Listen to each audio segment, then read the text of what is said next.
Espagne qu'ils vivent, ceux qui sont en Belgique qu'ils vivent, ceux qui sont en Angola qu'ils vivent, ceux qui sont en Rwanda qu'ils vivent, parce que tous ce sont des créatures de Dieu. Rien n'est impossible. Si le Seigneur est en toi, rien n'est impossible. Tout ce dont tu as besoin, ça se trouve entre les mains de Dieu. Dieu est mort, Dieu va te ressusciter. Il a parlé et il agira. Soyons des prédestinés de Dieu.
Nous allons lire Jean chapitre 15,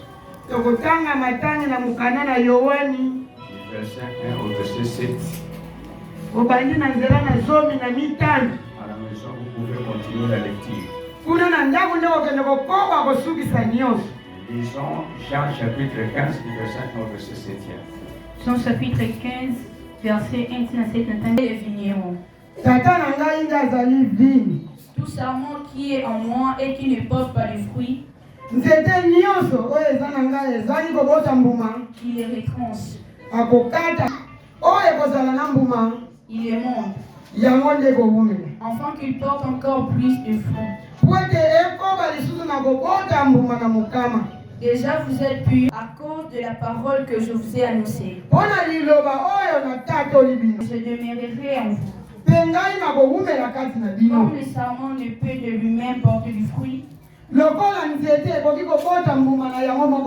s'il ne demeure attaché au cercle, si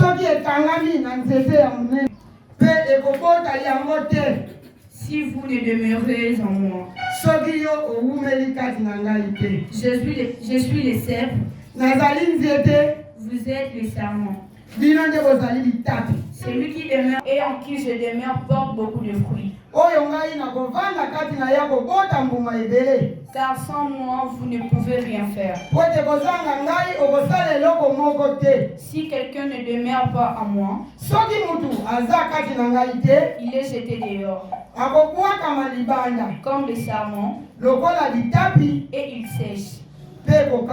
Puis on ramasse les sarments et il brille. Si vous demeurez en moi et que mes paroles demeurent en vous, et cela vous sera accordé. Nous allons prier. Dans votre prière, j'aimerais mieux que vous implorez Dieu pour avoir la solution sur tous les problèmes. On sait que nous n'avons plus encore de soucis. Le dimanche, on avait enterré tous les soucis. Et les problèmes chercheront à regagner la place. Mais aujourd'hui, prions le Seigneur et nous soyons attachés à lui. Même si les problèmes arrivent, n'y aura pas de pouvoir sur nous.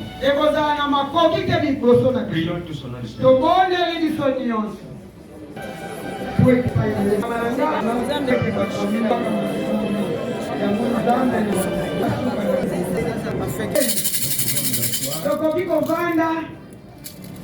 Signe de vie. On peut faire les signes de vie, c'est-à-dire en nous saluant les uns les autres. Cela démontre que vous vivez.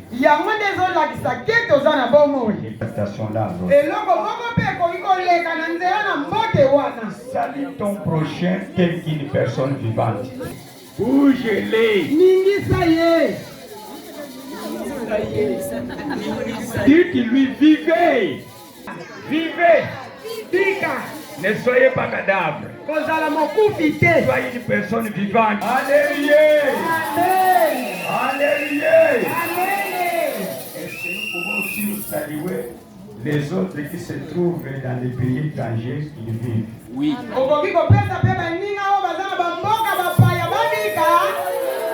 Lèvons la main. Ceux qui sont en Espagne qui le vivent. Ceux qui sont en Allemagne qui le vivent. Ceux qui sont en Belgique qui le vivent. Ceux qui sont en France qui le vivent. Ceux qui sont en Grèce qui le vivent. Ceux qui sont au Portugal qui le vivent. Ceux qui sont en Angola qui le vivent. Ceux qui sont en Afrique du Sud qui le vivent.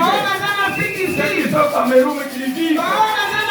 Ceux qui sont en Rwanda qui le vivent. Même au Ouganda qui le vivent. Même en Zambie qui le vivent. Parce que tous ce sont des créatures de Dieu. Alléluia. Amen. Que mon Dieu soit béni. Venons de faire une belle lecture. Dans Jean chapitre 15, verset 1 au 7e. C'est très profond.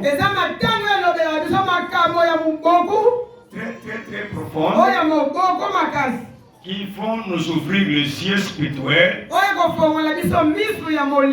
et les yeux du cœur pour comprendre pourquoi Jésus-Christ nous appelle. Parce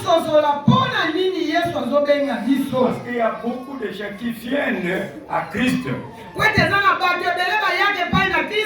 qui passent à côté de ce que Jésus nous réserve.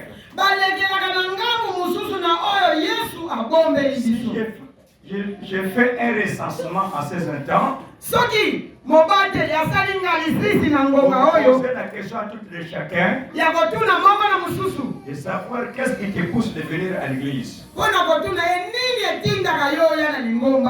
Nous entendrons beaucoup de réponses. Et parmi toutes ces réponses-là, il n'y a aucune n'intéresse Jésus-Christ. Beaucoup cherchent Jésus, mais ne cherchent pas ce que Dieu voudrait qu'il puisse trouver. Mais si vous cherchez Jésus, vous devez savoir la cause majeure,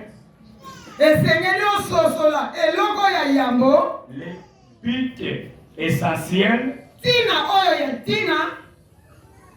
qui, à partir de ce que tu cherches, il peut avoir ce qu'il ne cherche pas. Il est vivant. Il est ressuscité les morts. Il est vivant. Il est ressuscité les morts. Dans Jean chapitre 15, là, l'évangéliste Jean parle de ce que Jésus avait dit. Qu'est-ce que Jésus avait dit? Il a dit je suis. Il présente tout d'abord son nom. On m'appelle Jésus. Je suis omniprésent et vrai cercle. Un vrai cercle. Ok. On parle de vrai cercle. Je suis le vrai cep. Produira des fruits. Même si c'est 4 de moi, il produira toujours des fruits. Or, l'étape ne peut produire de fruits s'il est attaché au tronc. Et Jésus dit, même si on l'écarte du tronc, on va toujours produire des fruits.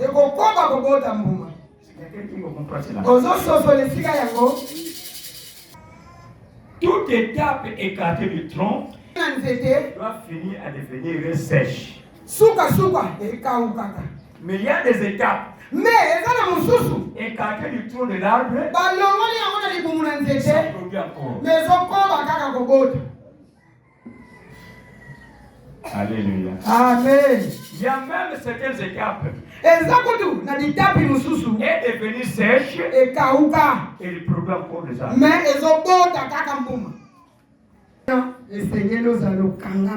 Je vous salue tous pour le Seigneur. Je vous salue encore pour la Seigneur.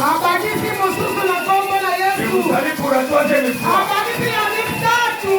Tu n'es pas un arbre sec. Tu n'es pas un arbre sec. Tu n'es pas un arbre sec. Même si tu es sec, avec Jésus, tu deviendras un arbre vert. Qu'est-ce que je voudrais te dire? Avec Jésus, si tu es mort, tu peux être ressuscité.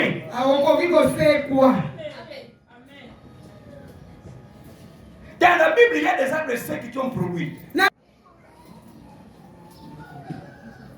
C'est pour vous dire que Jésus est incomparable. Ne comparez pas Jésus au président. C'est blasphémer le nom de Dieu. Il n'y a aucun roi, même aucun pasteur, même aucun évêque, même aucun pape, même aucun docteur, même aucun marshal, même aucun général. Jésus n'est comparé à personne. Alléluia. Amen. Alléluia. Amen. En comparer Jésus avec quelqu'un, c'est déjà un péché. Il est le vrai cep. Quand on dit vrai cep, il y a aussi des faux cep. Et le mot cep, non, le mot cep, j'ai expliqué le mot cep. Parce que vous ne comprenez pas le mot cep. Il y a deux sens de ce mot-là. C'est un mot de l'origine latine. Bon, la langue latine, c'est la langue administrative. C'est une langue qu'on ne parle pas, mais avec laquelle on peut utiliser au bureau. Parce que la Bible que nous lisons a été traduite en latin, en grec, en hébreu, en aramaïen. Amen. Il y a certains mots que Jésus prononçait, c'est en aramaïen. Et pour comprendre la profondeur de la parole de Dieu, il faut faire un recours à toutes ces langues-là. Chaque mot ne porte pas toujours un seul sens. Un mot peut avoir même 10 sens. Si vous êtes limité à un seul sens, aller à côté de celui qui utilise ces mots-là. Quand on parle de cep, c'est épais. Conseil. Le C là, c'est conseil. Et c'est évolution. C'est-à-dire que quelque chose qui s'accroît. Et c'est évolution. P c'est promotion. Donc conseiller en évolution promotionnelle. ou être conseillé pour une évolution quelconque dans une promotion quelconque.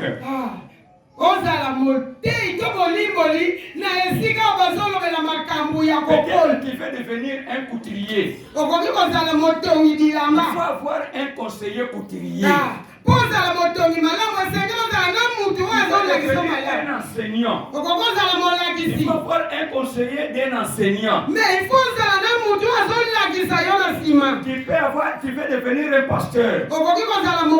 Il faut avoir un conseiller. Dans chaque travail que nous faisons dans le monde,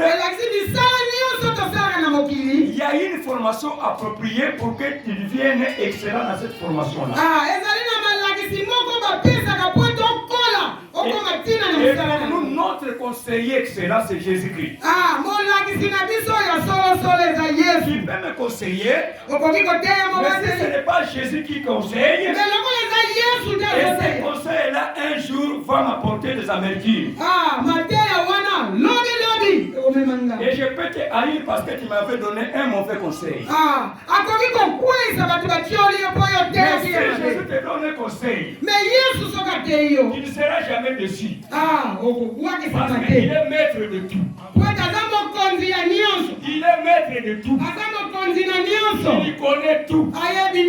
C'est lui qui connaît Dieu le Père. Toi, tu ne peux jamais connaître Dieu si Jésus n'est pas encore en toi. Et connaître Dieu, c'est le cours qu'on appelle la théologie. Et la théologie, c'est une science qui étudie les choses de Dieu. Et pour connaître Jésus, il faut que Dieu t'enseigne la Christologie. La Christologie, c'est pour connaître Jésus. Et Jésus, pour t'enseigner, il a besoin de l'esprit de son Père. Et pour connaître l'esprit de son Père, il donne un cours qu'on appelle la pneumatologie. C'est pour connaître les œuvres de l'esprit. Et le Saint-Esprit a le rôle de pouvoir t'enseigner aussi.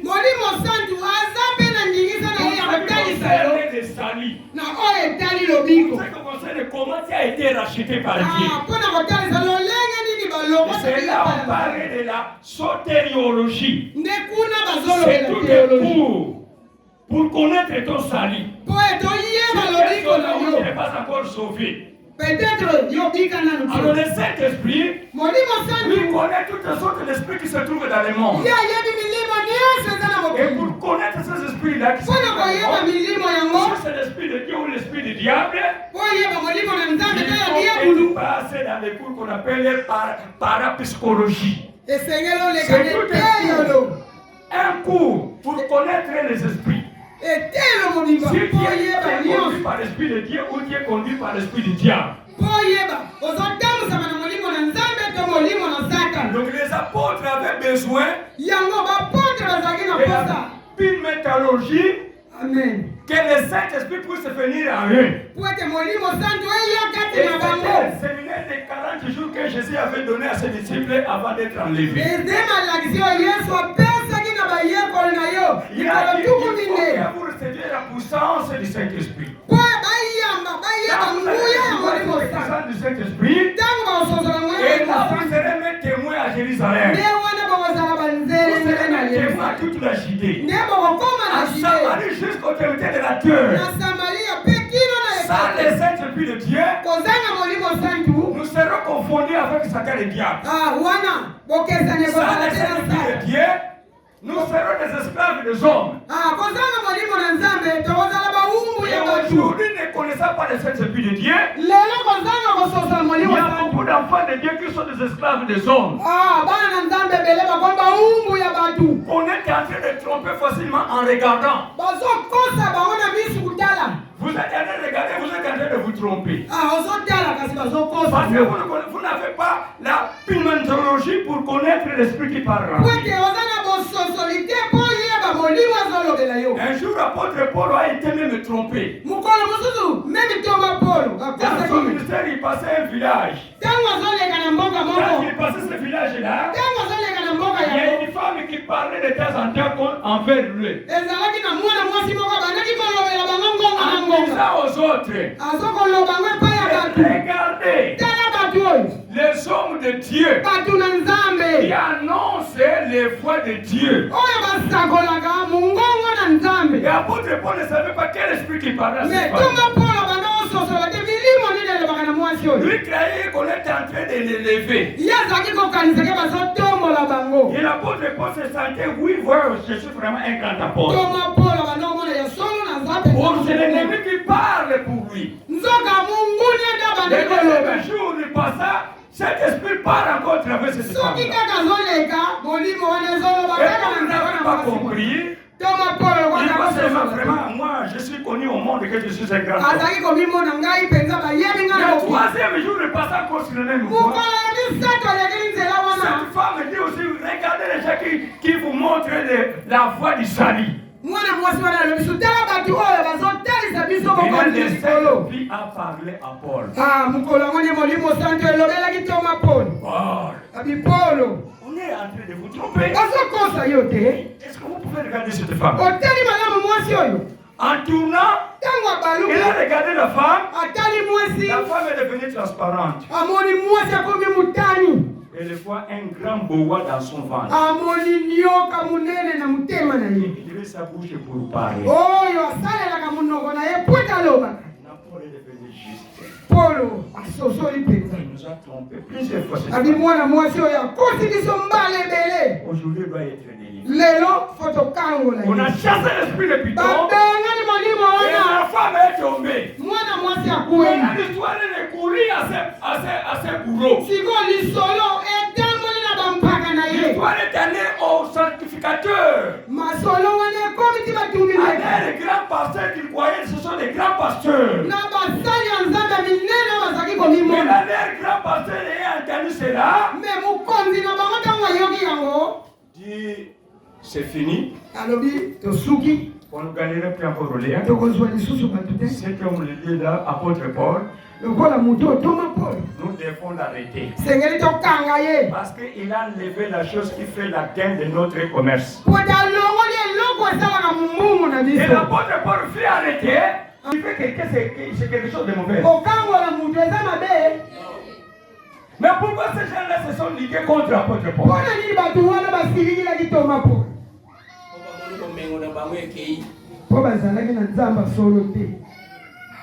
Parce qu'ils avaient un faux Dieu. Mais l'apôtre Paul avait un vrai Dieu.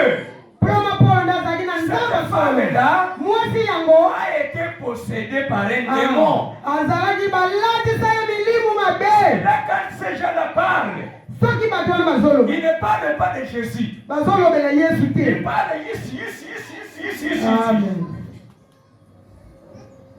Et quand il dit il fait dire certaines choses. Des choses qui sont vraies, mais qui vont vous détruire plus tard. C'est ce qu'on appelle la divination. Les goudoulous. Vous savez les goudoulous? Oui. Ils ont les jours où l'esprit vient. Mais Jésus regardait cela. Vous soyez baptisés du baptême du Saint-Esprit. Quand le Saint-Esprit viendra en vous, il va demeurer en vous. Il n'ira jamais en vacances. Il va agir tel jour. Le Saint-Esprit doit agir quand il fait, où il fait. Quand il fait, où il fait. Le Saint-Esprit n'a pas une journée limite où il doit seulement agir. Se trouve au champ, se trouve dans l'avion, dans le bateau, se trouve au cimetière. Il a le pouvoir de délivrer les gens. Alléluia. Cet esprit-là qui fait de certains chrétiens qui sont têtus. Je n'ai pas d'argent. Amen. Parce que je sais celui qui est à vous. Alléluia. Amen. Alléluia. Amen. Alléluia. Amen. Si tu as le Saint-Esprit, on s'en va à Tchéquie. Amen. Ça va, on n'a jamais paix. On n'a jamais paix. Parce qu'il est révérend. Parce qu'il est pape. Parce qu'il est bishop. Parce qu'il fait des voyages en Europe, partout, au Canada, partout. Qu'est-ce que c'est gratuit? Tu n'auras pas. Parce que le Saint-Esprit de Dieu n'a peur de personne. N'a peur de personne. Il est vivant. Il est ressuscité.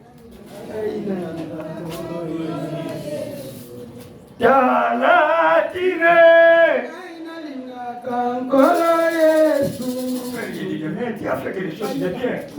Tu avais touché mon cœur, tu avais déjà touché le message. Talatina Nakakolo Yesu. Talatina Nakakolo Yesu. Atako nazali na pasi ngai na banga kananga teo. Hallelujah. Atako minyoko eye ngai na banga kananga teo. Atako mokili ezoina ngai na banga kananga teo. O Yesu atuna bolingo sina nini ngai na banga. Alléluia. Alléluia. Oh, Salatina.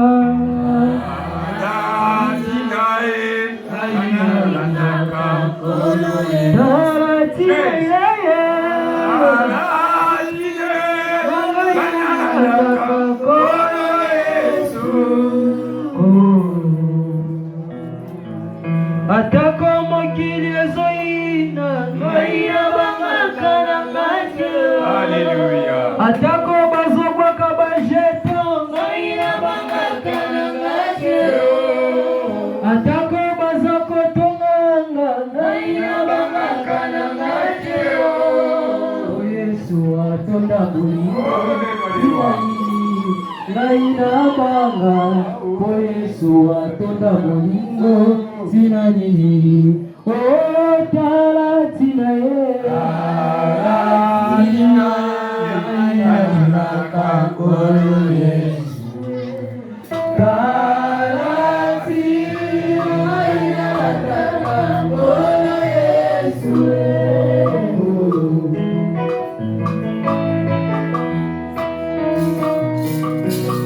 Atako mazali na pasi, aina mama kana majero.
Même si tu ne mets m'aime pas, mais il y a quelqu'un qui m'aime beaucoup.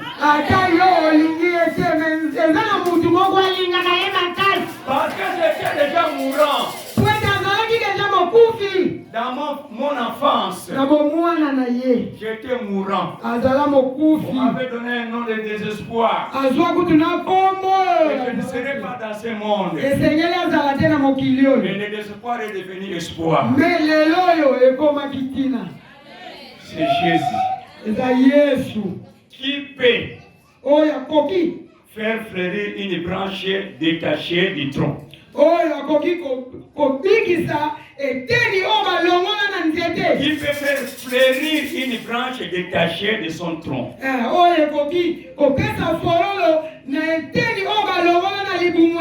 Quand on parle de cèpe, je disais que c'était conseil qu'on donne pour ceux qui veulent faire des promotions. Il y a une évolution. Mais le deuxième sens du cèpe, c'est un pieu. Un pieu. Je vais expliquer le mot pied.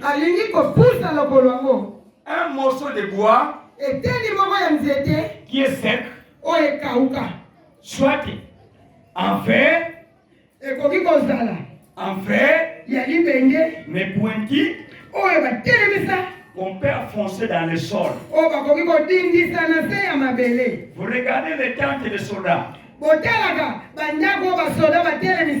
qui n'ont pas de colonne. Mais ils disent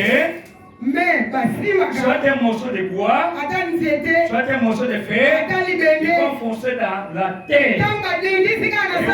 Et les cordons, on lit avec ces morceaux-là. Même si les femmes souffrent sur les capots, ce qui est là soutient les capots. Alléluia. Alléluia. C'est là que je dis que je suis le vrai sec. Si cette terre, c'est moi qui te retiens. Si cette terre, c'est moi qui te retiens. Il faut être attaché à moi. Même si tu t'envoies l'Europe, l'Europe c'est créé par Dieu. Il y a la terre, il y a les vents, il y a la pluie, il y a la guerre, il y a les maladies, il y a les cimetières. Mais comme c'est moi qui te tiens sur la terre, tout ça va n'aurait aucun pouvoir contre vous. Parce que tu es bien soutenu. Sur la terre, je te soutiens très bien. Je suis ton pied. Pourquoi Jésus a donné cet enseignement-là? Jésus est en train de voir certaines personnes qui sont comme des secours des autres. Si lui n'est pas là, toi tu ne peux pas vivre. Mais qui est capable de vivre même s'il n'y a pas ton père? Mais il n'y a pas ton père, ni ton oncle, ni un roi, ni un président. Parce que lui-même est là, le maître de tout. Alléluia. Amen. Alléluia. Amen. On dit que si tu es attaché à moi, même si je te détache de moi, tu vas produire des fruits. Nombre chapitre 17, qui était pédé. Nombre. Là, c'est Dieu qui est en train de mettre l'expérience à Moïse. Sur les 12 tribus. Chacune des personnes doit avoir une canne. Oui, vous êtes mon bout à ça. Hein? Moi, c'était mon corps. L'église va nous avoir mon hein? Mais là, prends des cannes qui peut être en fer ou en bois. Et l'essentiel que vous ayez la canne. Prenez 12 sur chaque tribu.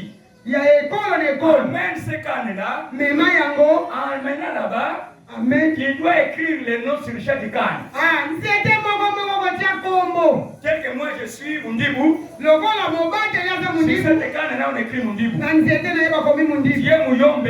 Wana Muyombe. Cette canne on écrit Muyombe. C'était na komi Qui Muyombe. est Mutandu. Yo sa On Mutandu. écrit Mutandu. Kuna baloba Qui est Muluba. Oza Muluba. On écrit Muluba. Kuna bakomba. Qui est Moyanti. Oza Moyanti. On écrit Moyanti. Kuna baloba Qui est Manianga. Oza On écrit Manianga. Kuna baloba Prenez les 12 cannes. Angisa nyoso zomi na mibale. Amenez-les dans le sanctuaire. Mema yango esika etumbe. Dans la maison de Dieu. Na ndako na nzambe. Là où moi que je fais de mes signatures. Esika ngai nzambe na tiaka ndanga. C'est ici où Dieu nous bénit. Ende esika oyo nzambe apambola C'est ici kabiso. où Dieu nous bénit. Esika nzambe apambola Nous ne kabiso. sommes pas des mêmes tribus. Pwete toza bikolo Mais moko Dieu te. appelle toutes les tribus. Nzambe Elle est dans apambola une maison. Amen. Et l'église de Jésus, ce n'est pas l'église d'une seule tribu. Lingomba na Yesu eza ekolo moko te. Ekomi lingomba na bango. Alors, qu'est-ce qui va se passer? Nini ekoleka wana? Dieu a dit qu'il va laisser ces cannes-là dans la maison d'assignation. Nzambe alobi okotika banzete wana nyonso na ndako na Nzambe. Et demain, tu viendras les retirer. Lobi ndoko ya kozwa yango. Les cannes étaient sèches. Banzete yango ezali ya kokawa. Mais quand Moïse était venu, Ntango Mose ye il a remarqué, amoni parmi les cannes sèches, banzete wana ezali ya kokawa. une canne qui a mis des fleurs. Amoni nzete moko eboti fololo. Eloko ezali ya kokauka eboti fololo. Est-ce que ça peut se faire? Ekomi kosalema. Nzete kauka ibota fleur. Ça ne se fait pas. Ezalaka te. Alléluia. Amen. Alléluia. Amen. Alléluia. Amen. Et cette canne-là, Nzete wana fololo c'était la canne d'Aaron. ezalaki ya Lona. Qui était Aaron? Alona azalaki nani? Maison Ndaku dans laquelle oyo Dieu prenait des lévites et des sacrificateurs. esika Nzamba bandokozwa basali baleviti namba. Donc pour être quelqu'un qui va servir Dieu, Po tozala mutu azosalela il Nzambe. faut aller dans cette famille. Esengeli outa na libota wana. Cette famille, c'est toi et moi aujourd'hui. Libota yango eza yo na ngai C'est lelo. toi et moi aujourd'hui. Eza yo na ngai C'est lelo. toi et moi aujourd'hui. Eza yo na Parce ngai qu'il lelo. va te dire, crois au Seigneur, tu seras sauvé toi avec ta famille. Kete koma mindika. Okomika yo na libota na yo. Quitte que tu es là, tu représentes ta famille dans l'église. Lokolo za wana yo ndo zolakisa libota na yo na Et lingombo. si tu fais des blagues dans l'église, tu Soko ozosakana na es lingombo. aussi en train de blaguer contre ta famille. Ozosakana mpe na libota na yo. Alléluia. Amen. Alléluia. Amen. Alléluia. Amen. Alléluia. Amen. Alléluia. Amen. Mais aujourd'hui, Merci on lelo. va dire quelque chose aujourd'hui. Lelo yo. Ce n'est plus encore cette famille-là. Eza lisusu libota wana C'est te. la famille de Jésus-Christ. Libota na Yesu Kristo. Là, vous pouvez lire Hébreux chapitre 7. Okende kotanga na bebele yo. Cette famille-là, Libota yango. Moïse n'avait rien dit. Mose alobeli yango liloba te. Cette famille-là, Libota wana. c'est là où Dieu a fait sortir les 40 du monde. Esika Nzambe abimisili mutu mutuya C'est ya dans cette mokili. famille-là Na libota yango. où c'est lui qui est le ministère, ce ministère ne change pas. Esika mutu aza na lotombo wana Ce ministère qui ne bongwanaka te. change pas, c'est le ministère de Jésus-Christ. Lotombo yango eza kaka ya Il y Yesu a beaucoup qui Kristo. changent le ministère aujourd'hui. Bato ebele Il y a bazobongwana quelqu'un qui lelo. pousse ça. Lobi ezalaki. Quelqu'un qui vient faire Bandongo. Lobi ekomi. L'homme il vient qui m'amuste. L'homme il vient témoin de Jéhovah. L'homme il dit non, Dieu n'existe plus. Lobi olobi Nzambe aza na ye te. Il est vivant. Il est ressuscité des morts. Sur celui qui est le cerf, il ne change pas. Mais mutu oyo aza na Jésus jese ya est le Kongo. même hier, aujourd'hui et éternellement. Yesu aza kaka ye wana Il lelo. ne change pas son logo. Bongwanaka te. Jésus ne change pas son logo. Yesu abulo Il ne change pas son logo. Il ne Bongwanaka change te. pas son identité. Amen. Il est toujours fils de Dieu, il est Dieu. Atikala kaka mwana na Nzambe pe Nzambe. Il a dit, Alobi. moi avec le Père nous sommes un. Ngai na tata toza mutu moko. Le Père est à moi, Tata aza kati na moi moi. aussi je suis à moi. Ngai pe naza kati na Nous papa. avons un mariage. Tobalana. Personne ne peut séparer ce mariage-là. Tokota kokabola C'est libala pourquoi oyo. nous avons de venir à Jésus. Amen. Le mandat du monde se dissout. Mabalo ya monde change. Amen. Mais la raison avec que Jésus ne change. Yesu abongwa na kate. S'il a dit que tu es sauvé, Dieu t'augmentera sauvé. Soka yebisi yoko biki, obiki pona libela. Et si tu es sauvé, ne te demande rien. Soki pa biki si yoko senga kania kate. Aujourd'hui, si c'est toi qui as fait de moi un pasteur. Mais lelo soki yondo sala kinga mobateli. Si aujourd'hui dis non, je ne vais pas faire le travail avec toi. Alobi, lelo na osala suna yote. On a quand même appelé le manga mutuna pambla qui yote. Alléluia. Amen. Ça pouvait faut aller du côté de Jésus. Kende na yo na ngambo Yesu. Allez du côté de Jésus. Kende na ngambo Yesu. Sois attaché à Jésus. Kangama na Yesu. Tu vas produire des fruits. Ndoko bota Il mbuma. t'assure. Mobate ya nini siso. Toi, tu ne peux rien faire. Kozanga Yesu osala eloko moko Parce te.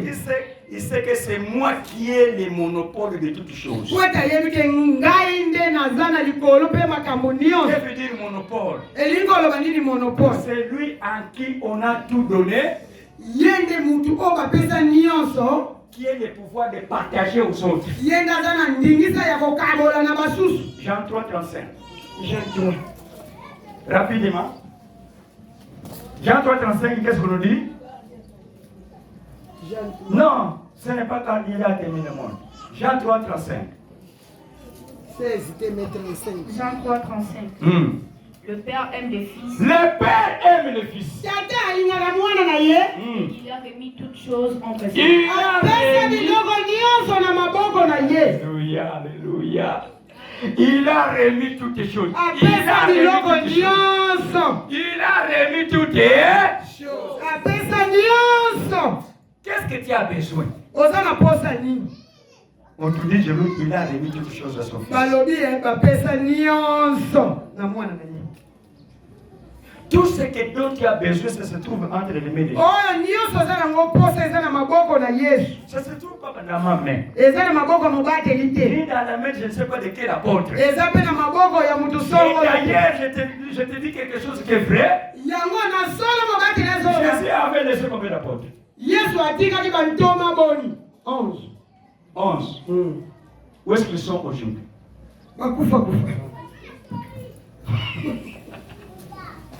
Alors tu as dit, moi je suis un apôtre. Oh, nani mutatika kini? Yo mogo kaka, Yesu baya Yesu. Yo mogo ne mutimibambia apôtre. Parce que l'apôtre nous sont natika bakufa. Mais qui c'est que les apôtres d'aujourd'hui? Ce sont des apôtres qui naissent du Saint-Esprit. Toyenike. Batoma ya lelo bazaba bazo bota mana molimo sana. Vous devez être baptisé du baptême du Saint-Esprit. Na yango balobe Seigneur soit libaptisi ya molimo sana. Vous serez des véritables apôtres. Toma ya solo. Pour annoncer la bonne nouvelle, en un jour 3000 personnes se répandent. Nani akoki kosabola sango malamu na mukolo moko batu nkoto misatu babongwe. Pierre qui n'avait pas appris, il a prêché, 3000 personnes se sont répandues.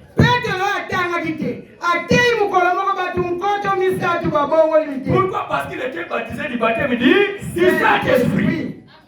Alléluia. Amen. Alléluia. Amen. Rien n'était impossible. Si le Saint-Esprit est en toi, rien n'était impossible. Tu peux commencer une église dans le désert, il y a des gens qui vont venir. Jean-Baptiste, c'est quoi ce qu'il avait fait l'école de théologie? Mais comment il est parvenu de créer une église dans le désert? Et il annonce avec puissance autorité.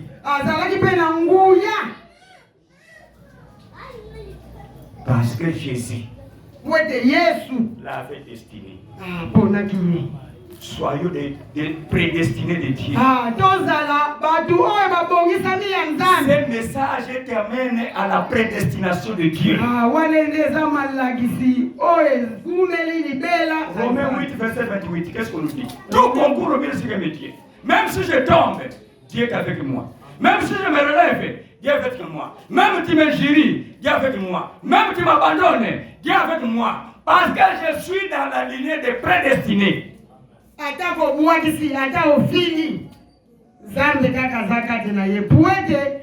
tu peux dire rapidement? Oui. Romains chapitre 8, verset 28. Nous savons du reste que toutes choses concurrent au bien de ceux qui aiment Dieu, Et ceux qui sont appelés selon son dessein. Car ceux qu'il a connus d'avance, il les a aussi prédestinés à être semblables à l'image de son Fils. Afin que son Fils soit le premier-né entre plusieurs frères.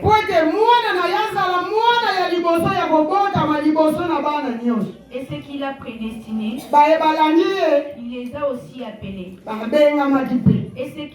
Et ce qu'il a appelés, il les a aussi justifiés. Et ce qu'il a justifiés, il les a aussi glorifiés.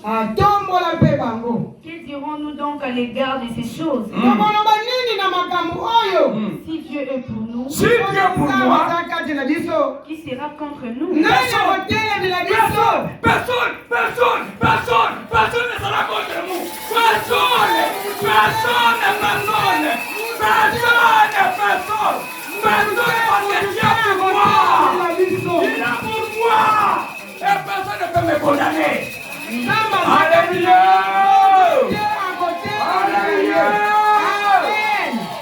Et qui est un arbre sec?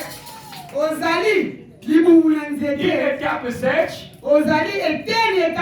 C'est là nous allons prier. Dans ce verset dernier, toi tu vas lire du verset 1, moi je vais lire seulement le verset 24. Ézéchiel chapitre 17. Lis-moi seulement le verset 24. Qu'est-ce qu'on nous dit là? Ézéchiel 17. C'est là on va prier.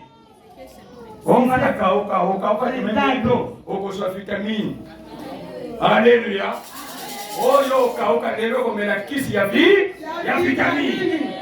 Parce que Jésus a prévu. Qu'est-ce qu'on a dit? 24. Et tous les arbres de sang sauront que moi l'Éternel. Il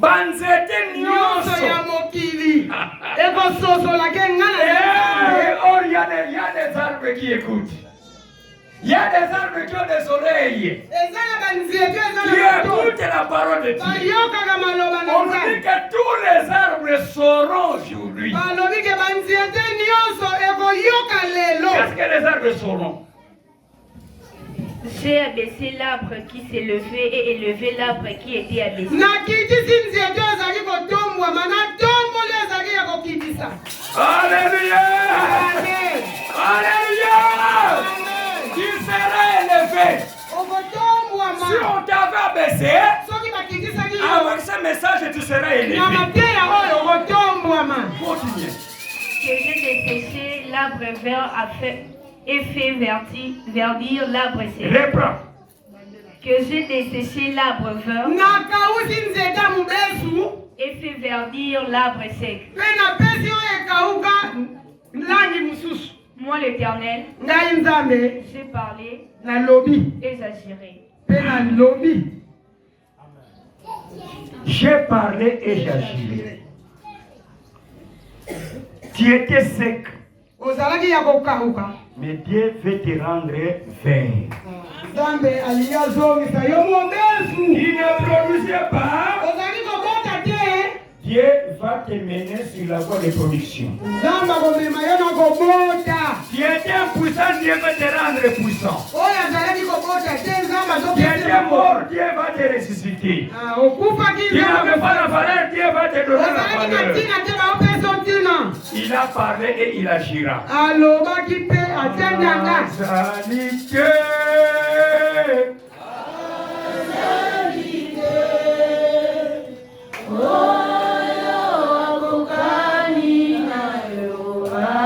Maintenant, nous devons pas prier.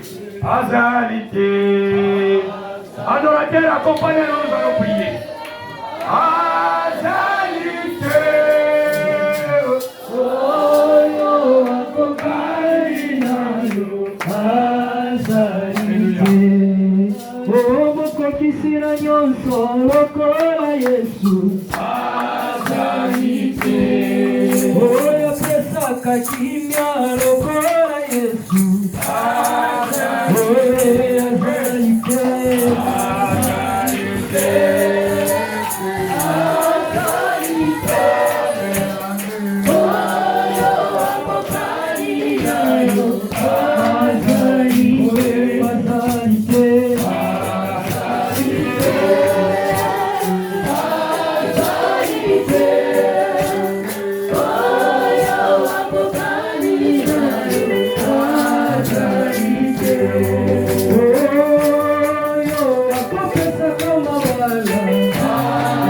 Thank you.